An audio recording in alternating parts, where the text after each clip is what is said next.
Alrighty, folks, we're deep diving into the Barracks towers here. We're going to talk about our favorite and give you guys a ranking by the end of this video. So, here are the 4 Barracks type towers, or type units in the game. We've got the Grim Wraith, we've got the Paladin Covenant, we've got the Demon Pit, and we've got the Rocket Gunner, which is admittedly more of a hybrid-esque tower. Alright, it's more of a damage doer than a staller. And you can tell that right away by just looking at their health and seeing how easily they die. I mean, they're going to die as easily as basically a Grim Wraith here, but have a much longer stall time. In addition to a Demon Pit, obviously, is purposefully dying, basically, to like, get the explosion damage out of them. So, either which way, I don't want to say any one of these guys is bad right away, but they're all used in somewhat different ways. It's kind of the weird thing about them. You usually want to leave Rocket Gunners flying. If you are going to use them as an actual Barracks tower every once in a while, you're going to have to micro them quite a bit. You're going to have to let them sit on the ground for a few seconds here to stall for a tiny bit, and then randomly when they're about to die, you just bring them back up, if possible, in time, and you can, you know, shoot some more stuff. Otherwise, you're losing out on a lot of damage here, because that stall time is, I don't want to say a long time, but it's significant-ish, okay? Anyways, if we're going to look at the numbers at all, and this is something that I like to do. I like to look at numbers, which are numbers that I've gone through and tried to calculate. Rocket Rider's clearly the best, 4.2. If you're getting the actual damage out of him, 4.2 is clearly the number to go for, man. I mean, oh, heck yeah. But you have the least amount of stalling, most likely. Only 2 guys, very low health, not much armor. They're going to die fairly easily. Fairly long cooldown, so like, maybe not the best here.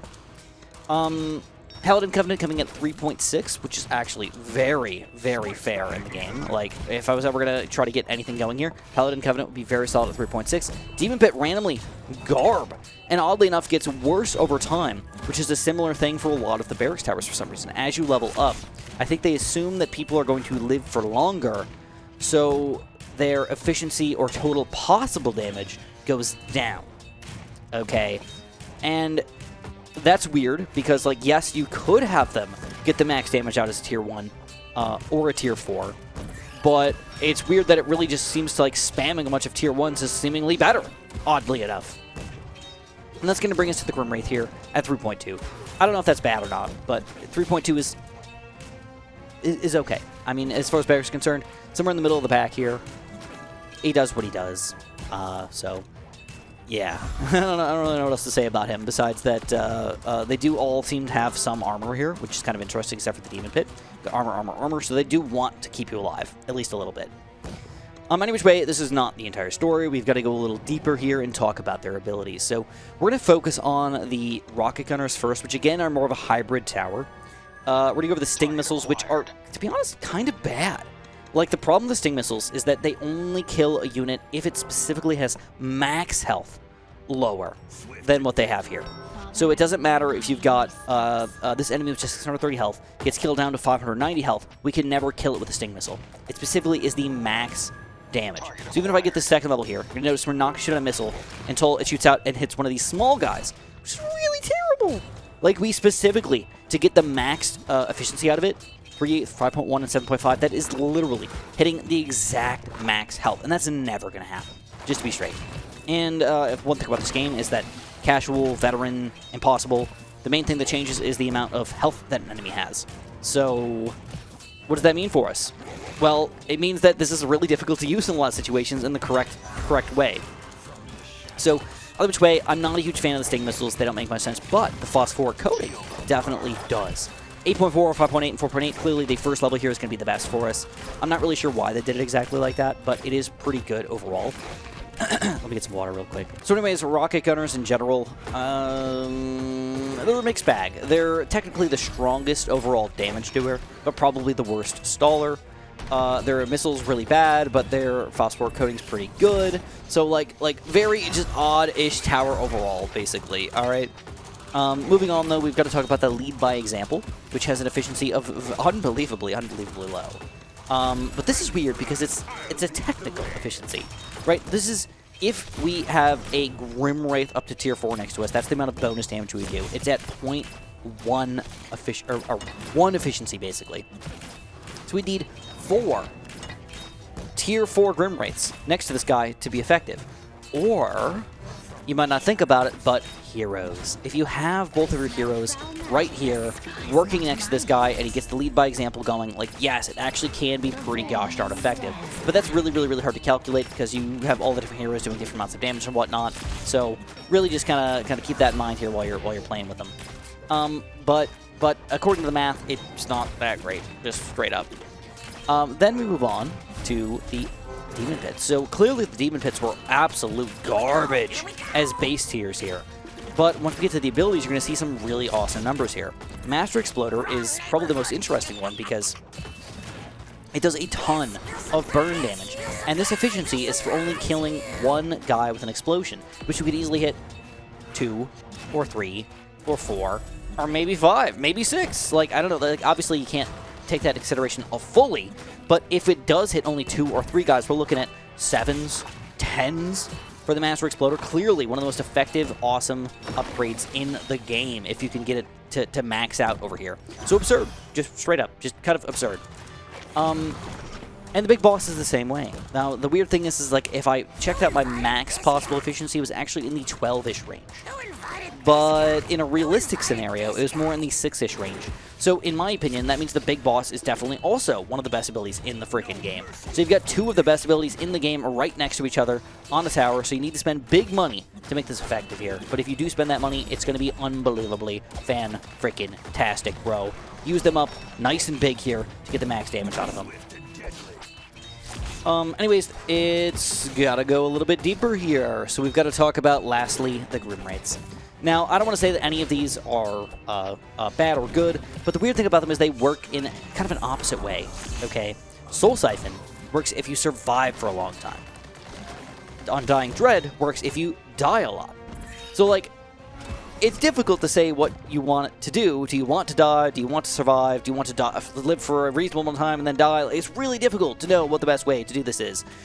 But basically the way I think about it is if I'm trying to do something in the early game, I would get the Soul Siphoning. If I was trying to do something in the late game, I'd probably do Undying Dread so I can die more often to the big, beefier, stronger guys that are coming against me, right? I don't know if that's the exact way that I would plan it out, but, you know, think about it. Another way you can think about it as well is if you're not going to do any healing or anything, you might want to go for the Undying Dread. If you're going to do some healing anywhere near you, Soul Siphoning might be the answer for you. So, think about how you want to play it, and it can be a little bit more strategic in how you use these abilities, right? Just leaving them kind of on their own is like, it's tricky to know which one's better, but if you really combine it with other things, it starts to make sense. But as far as efficiencies go, in 4.2 and 3.2, yeah, sure, why not? Like, I don't know exactly that that's perfect or whatnot, but like, it's at the very least fair, right? So, that leaves us just looking at kind of the entirety of the numbers here, all right? So, when we look at everything all together, I want to say that, honestly, most of these guys are pretty decently well-balanced. Nobody is specifically amazing, and nobody is specifically awful, but I will say that, in my opinion, I tend to not use the Barracks towers a lot of other towers, because I like consistent, constant damage more than most other people, and I think these guys are a little less consistent most of the time, kind of like random in what they're going to do, but you can definitely use them effectively if you combine them with the right towers at the right times and whatnot. So, oh my god, I think we lose. Look at all these flying guys coming in here. So it's about that time. Let's just wipe this out of the way for right now, and let's just go over, in my opinion, what I think the order in good value for what you get out of them should be. And to be honest, I'm somewhat gonna stray away from my old rankings. Okay, my old rankings, I put rocket gunners up pretty high. And I gotta knock them down a couple notches. I really don't like the missile. I used to like it, and I learned it. I don't like it at all. So I'm actually gonna put rocket gunners at 4th on my list. I think they're okay, but because I hate the missile and the phosphor coating's like somewhat tricky to use, putting them on the ground, like, I don't, it's kind of useless. Like, a lot of the aspects of this tower, I just don't really want to use. Right? Grim Wraiths, I'm gonna put at number 3, and the reason why is, I think they, again, don't work well with the abilities. Like, really deciding how to use them is tough. But because you can really strategize with them, it makes them kind of fun. And even though I think even at 3 is like, you're on the low end of the list, he's still pretty good. Like, you can use them effectively in different ways, which is kind of awesome. Then it comes down to the Paladin Covenant versus the Demon Pit. And to be honest, at first, I wanted to put the Demon Pit in the front level, but because you really need to spend a lot of money on this guy and use him in weird ways that like don't make much sense, like building a lot of them right from the get-go, I don't really like him very much. I find him like to be less fun. Okay, I really like the Paladin Covenant's good stalling in a single location. These guys are much more random. They're going to kind of jump out randomly somewhere, and like you can't get good bundles with other tower combos and everything that you can definitely get with the Paladin Covenant. So that's why he's got to come in at number 2. Even though we can be super efficient with our damage overall, he doesn't work the way I want him to work. Okay, so we're going to put Paladin Demon Pit at number 2 on our list, and he still does a ton of damage as a late game high-end ability.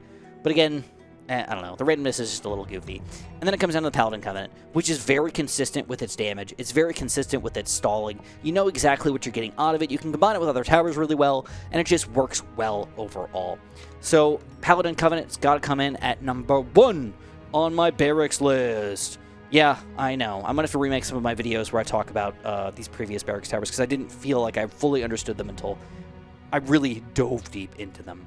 Now, if you guys agree with me, let me know in the comments below. If you disagree with me, let me know in the comments below what I got wrong or why I'm an idiot here or why the efficiencies don't make any sense. I'd love to hear your guys' thoughts and opinions. And, of course, have a super duper delicious day.